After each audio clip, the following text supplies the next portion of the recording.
Hello and welcome to another video. Today, get to know your profession, a basic guide to warrior or berserker profession. So, what are we going to be talking about? We're going to be talking about the pros and cons of the profession in general, my thoughts on it, the specializations, the skills, and we're also going to be looking at two different variations that you can run on this profession. So let's jump right in. But first, a warning.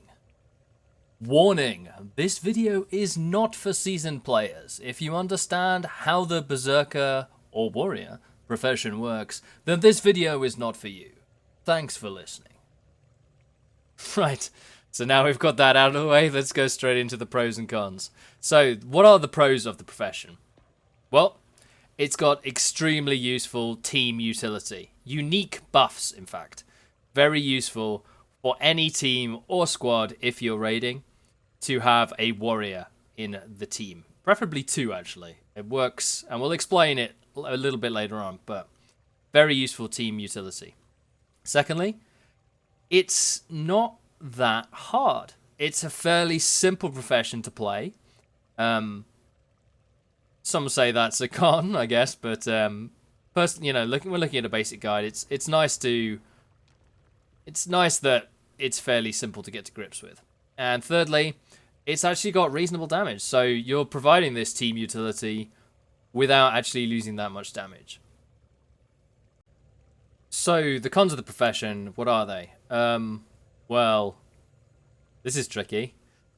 There kind of aren't that many cons. I guess it can be a little bit samey after a while.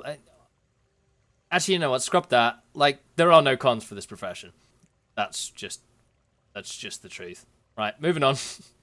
So, quickly going through the skills for the berserker build that we're talking about. So, for both variations, you'll be wanting to use Blood Reckoning, heal yourself, gain adrenaline, and recharge all burst skills.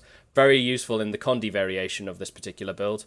Also, generates might when you use it, so you use it as part of your rotation, as I'll show a little bit later on. And you're generating a lot of might and you're recharging your F1 skill, so that's very nice.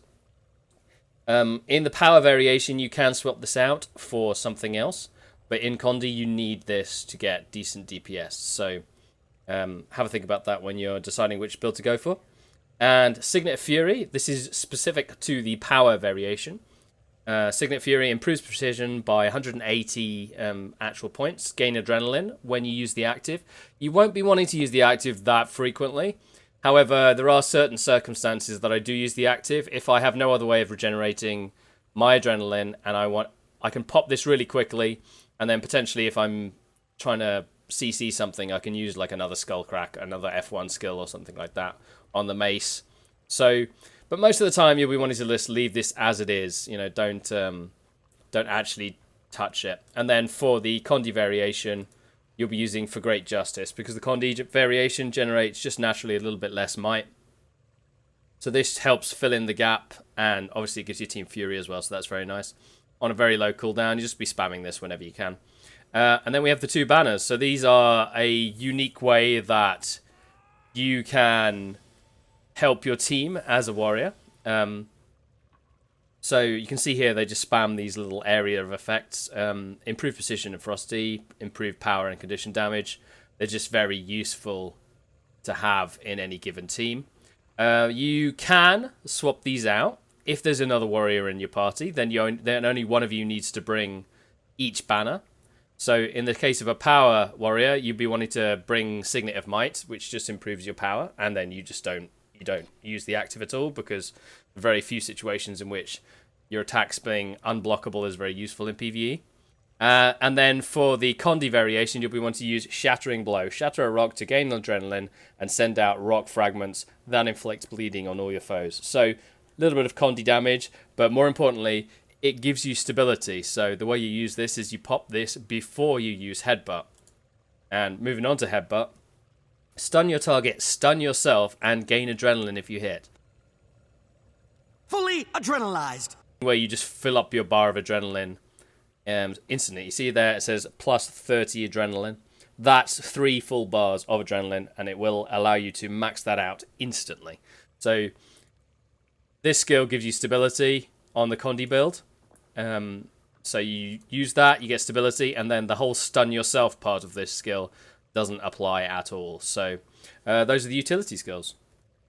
So first we're going to be looking at the power variation of the warrior build. And surprise, surprise, we have soldiers, as in berserker, with the rune of the scholar. And we have a greatsword with the superior rune of force and the superior rune of strength. I'll get into my rune choice there a little bit later and explain why I've picked that. Some other warrior builds, you won't see the rune of strength there.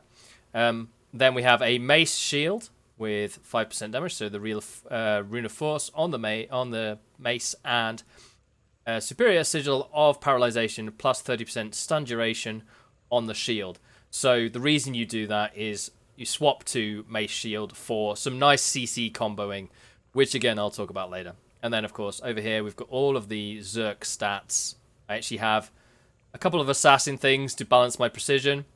You can do that, but you can just run the Zerk ones. You won't experience that much down in your DPS by running the Zerk. But as I said, assassin there does like up your crit chance a bit. So that's the gear for the power variation. So moving on to the Condi variation for this build. We're looking at Yasith gear, which is the Viper's stat combination. Power, precision, condition damage, and expertise, which is condition duration. And we're going to be using the superior rune of aristocracy. So this is the might generation Condi rune, essentially. 20% might duration, 15% might duration, and 10% might duration. So you can see your might duration there is just insane. And when you use a healing skill, gain 3 stacks of might as well. So you're going to be using Blood Reckoning basically on cooldown to recharge your abilities. I'll go through that a bit later. And then we have a longbow with the superior sigil of strength. Unlike on the greatsword, the superior sigil of strength is not is absolutely required here to keep your might up. And this variation also has the superior sigil of smoldering to increase your burning duration.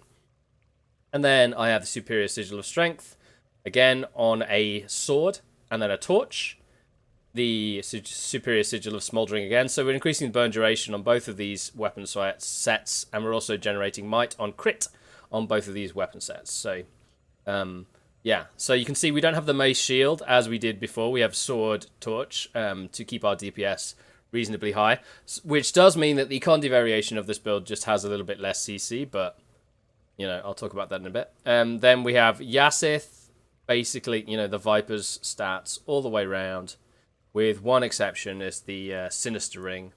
And yeah, this is just sort of for absolute optimization. You don't need more condition duration than what we have here. So the Sinister Ring here is just perfect. But you could just go for Yasith the whole way around, or Vipers, or whatever you want to call it. So that's the gear. So for the specializations for the Power Warrior, we have Strength, Tactics, and Berserker. And in Strength, we're going to be using Restorative Strength. Using a heal skill grants might, so very nice to give yourself a bit of might. Gain might on a critical hit with Greatsword. Greatsword and Spear skills do more damage and recharge faster. So very nice for the Greatsword. Not so much for the Spear. That's the underwater content. You're not really worried about that. But giving yourself might, and we'll talk about the might generation a bit later. Gain damage boost when you use a burst skill. So you can see there, when you use a burst skill for stage 3 adrenaline, you get 20% damage for 10 seconds. It's huge, huge damage bonus. So you're going to be wanting to keep that up as much as you possibly can. So let's move on to Tactics. We've got increased damage for every boon on you, 1%. So that's just a nice damage buff. You know, like in your regular party, you're going to get between 4 and 7 boons at any given time. So nice little damage buff. Empowered allies. This is one of the unique ways you can empower your team as a warrior. Increase power for nearby allies, so by 150 points. So that's not insignificant at all. 150 power on everyone. And then phalanx strength. So this is the core of every warrior build. When you grant yourself might, grant it to nearby allies as well. You know I mentioned here, like using a heal skill grants might, so you're going to be giving that to allies. Critting with a greatsword grants might, you're going to be giving that to allies. And just sort of passively through these 3 traits, you'll be essentially generating those coveted 25 stacks of might, which makes this profession the best way of generating might of any profession in the game. And there are other ways you can do it, but it's so consistent here. So let's move on to the Berserker. We've got reduced recharge on Primal Burst skills and Berserk mode. So this is a nice way to get into Berserk a bit more often, and we'll talk about that when we get into the Adrenaline section of the video. Percentage of precision is given a bonus to ferocity, and it's more when you're in Berserk mode, so that's just pure stats that this trait is giving you, which is always good. And taunt enemies when you activate Berserk mode. That's not really the important thing. It's deal increased damage when you're in Berserk mode as well. So another 10% bonus when you're in Berserk mode. So those are the traits for the Power Warrior. So the specializations for the Condi setup. We have Arms, Tactics, and Berserker. So Tactics is exactly the same as the Power setup. We've got Empowered, increased damage for every boon on you. Increased power for nearby allies, and Phalanx Strength, which is the cornerstone of any warrior build at the moment. So we're generating might slightly differently, so we don't use Strength, we use Arms instead. So this is mostly for sort of damage purposes. Gain Adrenaline while in combat, gain Fury when you strike a foe below the threshold. So Berserker's Fury, very useful for getting like your Adrenaline. Your Adrenaline is going to be super important in the Condi variation of this, but we'll get into that. Gain condition damage when you have Fury, so you're going to be having Fury a lot of the time. You're spamming for Great Justice. You're going to just have this 180 condition damage, which is very nice. And then critical hits grant bonus Adrenaline and gain a stacking condition damage effect. So this is going to up your Adrenaline again, and as I said, very useful for the Condi variation. And yeah, stacking condition damage, always good.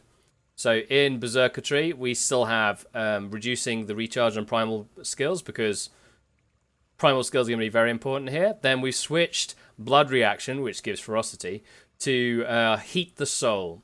Reduce recharge on torch skills, gain condition damage while wielding a torch. So very nice when you're using the torch as part of this rotation. And then instead of Blood Raw, which gives you 10% damage increase, we're going to be using increase the duration of burning you apply. Gain Fire Aura when you critically hit. So Fire Aura is going to give burning to anyone that hits you, and obviously just increasing your burning duration there. Very useful for like a build that's built around burning things. So let's move on. So I'm going to have a quick section here about how you generate adrenaline and adrenaline in general. So this bar up here is your adrenaline bar, and it has 3 sections normally, and it says 0 out of 30 right now. So when you hit something, you will gain a single strike of adrenaline. So if I hit something, it'll go to 1 out of 30. And then when you get to 30, you can either use the F1 skill, or you can go into Berserk mode. Now, since Berserk came out, it's pretty overpowered to go into Berserk mode. So you won't be using the F1 skill out of Berserk mode very frequently, if at all, to be honest.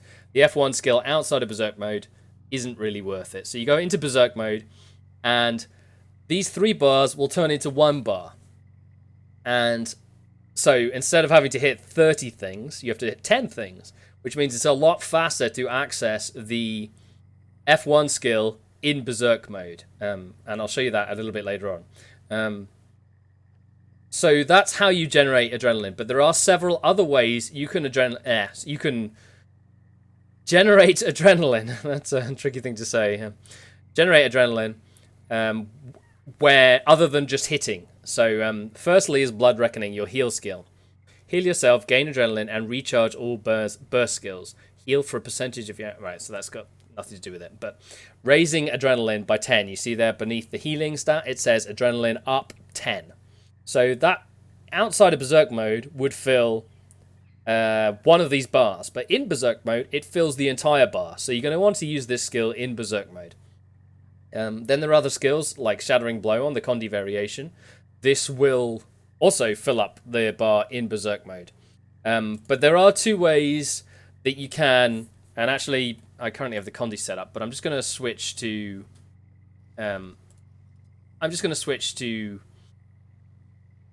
Mace Shield for when you're running the power setup and you want to do some CC maybe.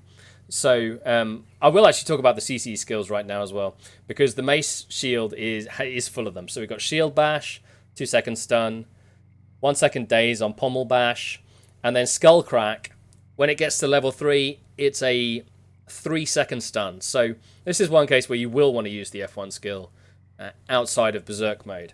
And ways you can generate the whole bar of adrenaline outside of Berserk mode, like 0 to 30 in an instant. Headbutt is your main source of this. So this is a 20-second cooldown. Basically, whenever you need to regenerate the whole bar at once, you're going to have access to this. It self-stuns, but it's worth it to regenerate that 30 adrenaline. And the other way you can do it is to pop the Signet Fury. So for the power build, you'll have the Signet Fury. If you're on the Condi build, you'll have it for Great Justice, but you can do this. So sometimes I find myself headbutting for CC, because that does stun by itself, so a 3-second stun. Then Skull Cracking, then Signet Fury, then Skull Crack again, then Adrenaline, then Shield Bash, then Pommel Bash. So you have access to a huge amount of CC as a power warrior. So yeah, that's worth remembering. But those are the ways to regenerate adrenaline that aren't just hitting things, one strike at a time. And those are the ways you make some really silly combos with the warrior, and you keep up the high level of adrenaline most of the time. So as before, I'm not going to be talking about like full rotations for this class. You can go out there and you can find those if you're interested in looking at the actual rotations. I am just going to go through the skills and basically how you want to be playing the warrior. And we'll start with the power warrior. So firstly, don't forget to put your banners out when you're in a team scenario. These will massively help. And you're going to want to open with Headbutt. And what this will do is it will fully raise your adrenaline. And go straight into Berserk mode. And then start wailing on the enemy. So the priority skill is 100 Blades. And I should say skills are 100 Blades and Whirlwind Attack. So this Whirlwind Attack does a fair amount of damage. Spin to win till you die. All you get from turning eyes. Spin to win. However, it does put you on the wrong side.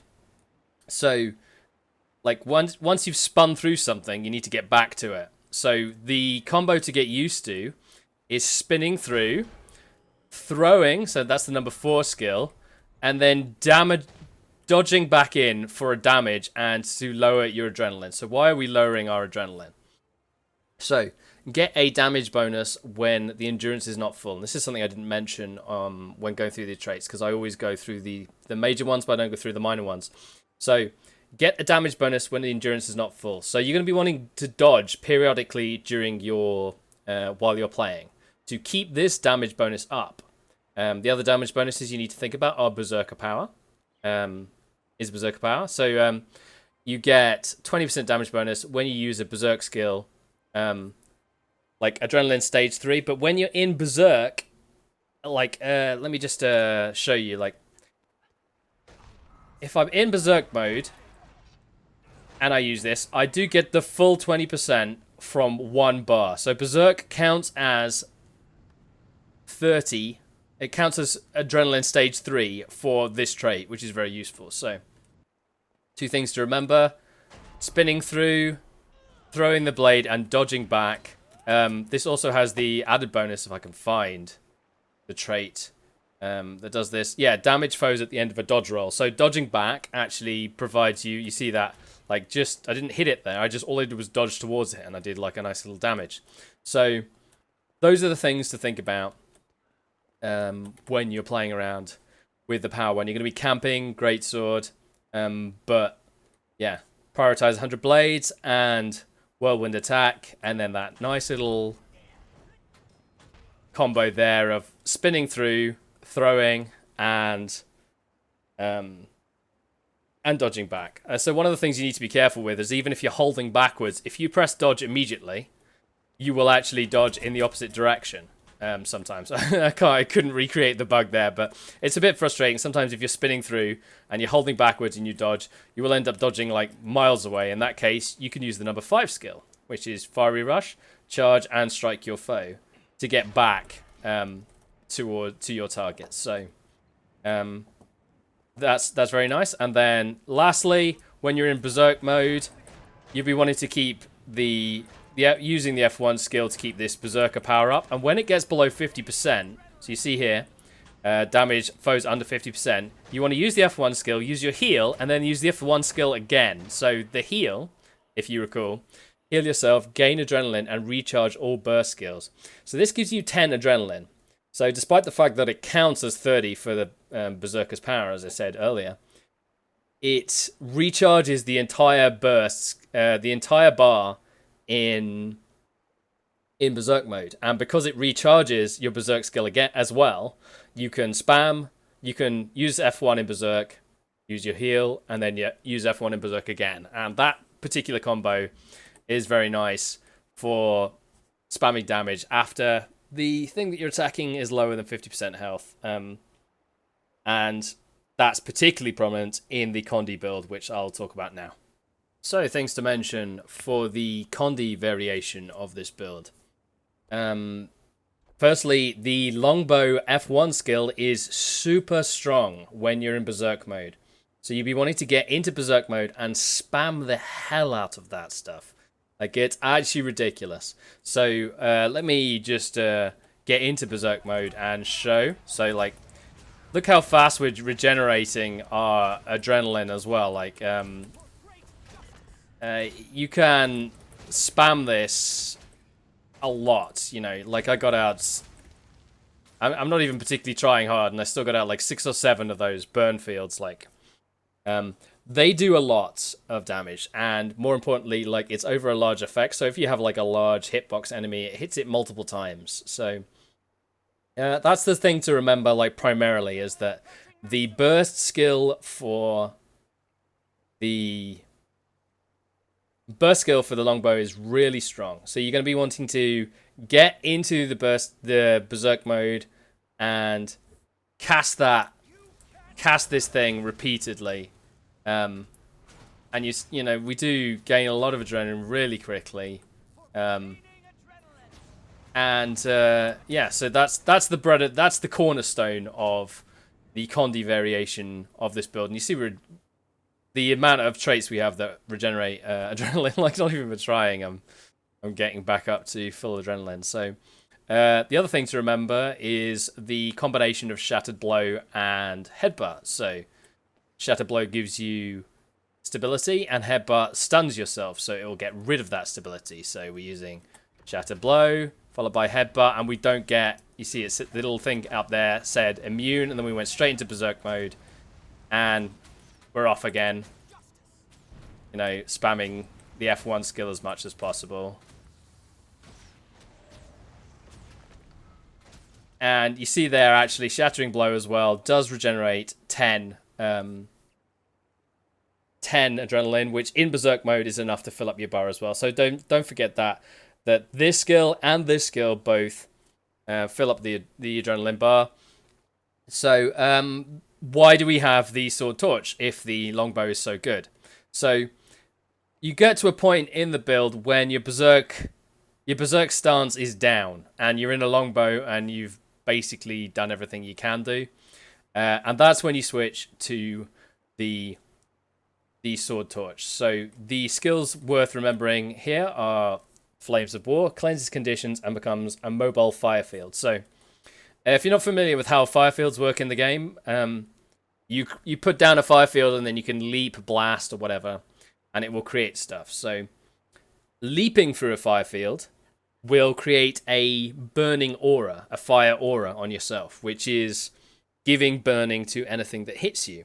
So on Sword Torch, we have access to this combo. So we're going to be using the number 5 skill and then leaping. And you'll see we have this fire aura on us. And this is This is an important combo when you're using Sword Torch. And then this skill is it's like a line effect. You can see there. Very nice burn as well.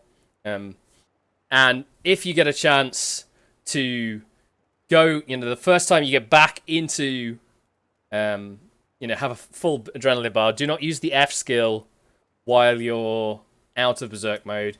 Use the F skill in Berserk mode, and then switch straight back to the longbow for Scorched Earth spamming. And that's about it for the sort of the combo. Oh, one other thing I would mention is, so this thing, the Fan of Fire, you can't really see. I need to untarget the golem. So, Fan of Fire. See, it's like three arrows that go outwards. So, even though you are on a longbow, you are going to want to be right up close for those 3 arrows to hit the same target and get the most damage out of that skill. So that's the Condi. That's how you play sort of the basics of the Condi warrior. For consumables, what do we have here? We have 2 different sets, essentially. I've been talking this whole time about 2 different variations. So for the power variation, it's fairly straightforward. We'll be running fried golden dumplings, plus 20% boon duration. Keep that might up. And boon duration is increased by 10% here, and 100 power on bountiful sharpening stones. I'll put a little graphic up on the screen about how you get bountiful sharpening stones. These you can just buy from the TP. So this is how you keep up your boon duration. And early on in the video, I mentioned, I'm on the Condi setup at the moment, but I mentioned on my greatsword, I have the superior sigil of strength. So what you'll find is a lot of people don't have this sigil because they're able to keep up enough might without this sigil. So they use like another damaging sigil, like the sigil of accuracy or the sigil of air or something like that. I find that sometimes, particularly if you go down or stuff like that, the might generation could be lacking a bit, which is why I have this extra sigil of strength here. This is a backup for my own personal play, right? You don't necessarily have to do this because you're running these for boon duration. So, and then for the Condi variation, also something worth mentioning here. Now I have to find my longbow again. So I have smoldering and strength on these. Sometimes you'll see a lot of builds out there without smoldering. They'll have maybe the sigil of geomancy or even the sigil of bursting or the sigil of earth as well as another one that you see floating around. Instead of the sigil of smoldering. The idea is that if you can generate enough might, then you do not need the sigil of smoldering, that condition duration of 20%. If you can generate enough might without it, then pick something else. Pick like geomancy or earth or something. Something that works with what you're planning to do. So these are the optimal foods, right? So you'll be running rare veggie pizza plus 20% condition duration, and toxic focusing crystals, 100 condition damage, and another 10% condition duration. But what I tend to do is I tend to run these toxic focusing crystals with fried golden dumplings, the plus 20% boon duration. So this keeps up the might fairly easily, and then the sigil of smoldering is the thing that covers your ass, essentially, for not using rare veggie pizza, which, as you can see, has plus 20 condition duration on it. So the sigil of smoldering covers that deficit that you get from running dumplings instead of pizza. So that's the consumables. Hopefully that was fairly clear. So that's about it for the Berserker Warrior. And I guess all that's left to say is thanks for watching. Tell a friend.